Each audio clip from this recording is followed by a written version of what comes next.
How are you guys doing? It is Wednesday, September 9th, 2020. I here in this quarantine. I'm James Sims, and for this episode of The Elite, I'm going to take you through all of the wins LeBron James has collected in his entire career as an NBA player. He just overtook Derek Fisher last night for the most playoff wins in NBA history with the Game 3 win for the Los Angeles Lakers over the Houston Rockets. I just kind of want to point out, he's been in the league for 17 seasons. This is his 17th season. He's only missed the playoffs his first two seasons, and this recent season, his first season in LA, because he got hurt. My whole thing is this. He's been to the playoffs 4 seasons. There have been players that have made it to the playoffs more times, but I think this just points to the fact that he's just been deeper in the playoffs than most players. One whole thing to note, every single time he's been in the playoffs, he's never lost in the first round, no matter what team he's been on. But I'm going to take you through that in a second. So once again, LeBron was drafted in 03-04. The first year, they went from being a 17-win team to a 35-win team. So LeBron James's presence already brought the Cavaliers up from the worst record in the East to the 9th seed. They would win 18 more games, but they wouldn't make the playoffs. The very next year, they were a 9 seed yet again. They would win 7 more games. They'd finish 42-40, yet they'd completely miss out in his very second season. So it's not like when they missed the playoffs, they were super far out. They were 1 seed away from making it. They didn't make it.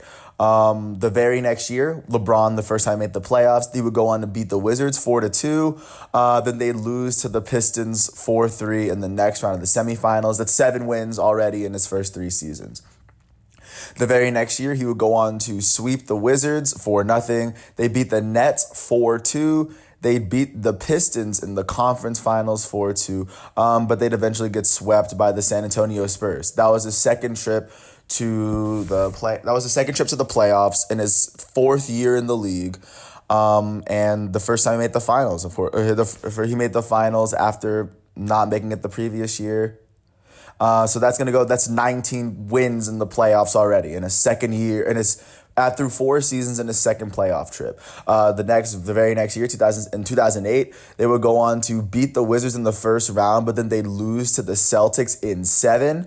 That would go on. So that's 26 wins on the season. That's 26 playoff wins so far. Going to 2008, 2009, they would go on to sweep the Detroit Pistons. They'd sweep the Atlanta Hawks, the first seed Hawks in the second round, or not the first seed Hawks.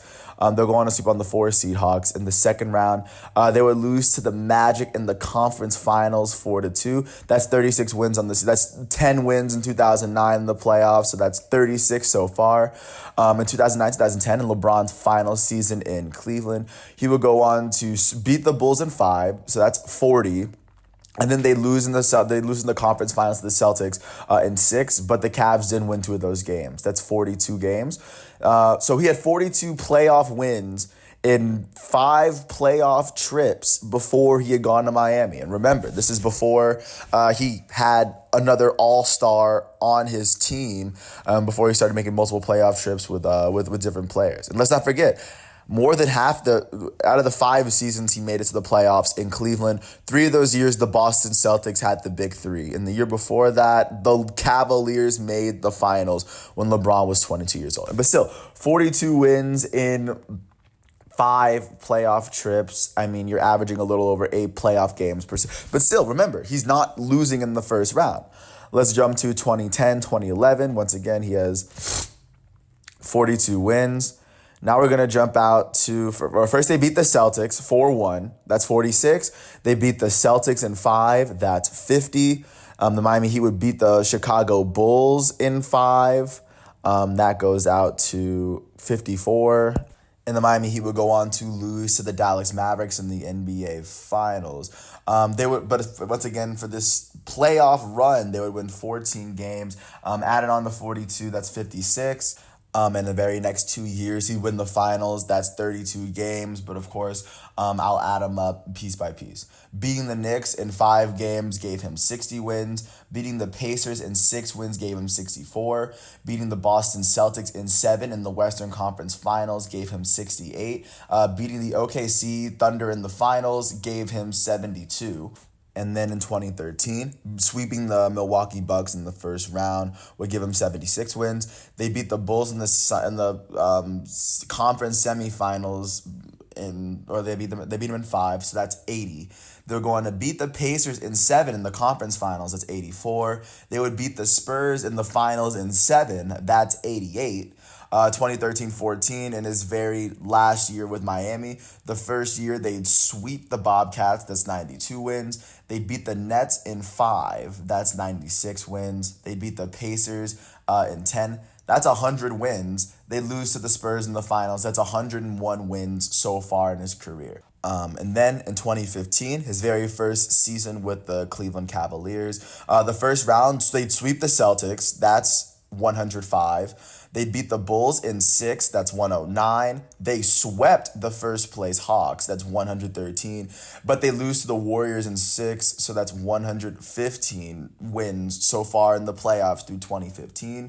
2016, remember, they 115 going into this. They'd sweep the Pistons, so that's 119. They'd sweep the Hawks in the second round, that's 123. They'd beat the Pacers in 6, so that's 127. And they'd beat the Warriors in 7, that's 131 wins. And that was by the end of the 2016 NBA Finals. He was already one of the most winningest players of all time, and he was still at his age 32 season. I think that's when he took the crown of the greatest player of all time. And that was still deep into his playoff career. In Kyrie Irving's last year in 2017, they would go on to sweep the Pacers, giving LeBron 135 wins. They'd sweep the Toronto Raptors, that's 139. They'd beat the Celtics in 5, that's 143. But of course, they lose the finals to the they lose the NBA Finals to the Golden State Warriors. Kevin Durant, of course, new addition to that team. But still, following this whole run, that's 13 wins added on to 131. That's 144 wins so far in the playoffs. 2017-18, after Kyrie left and it was LeBron's team. The very first series, he would beat the Raptors 4-3. They beat the Pacers 4-3. They beat the Raptors 4-0, and then they beat the Boston Celtics 4-3. With 12 wins added on to 144. That's 156 playoff wins when he left Cleveland. He would go to the Los Angeles Lakers the very first year. Like I said, he got injured, so they missed it. They would end up with the 10th seed in the West after LeBron was out for about a month. But they were on pace to make the playoffs, but they didn't make it.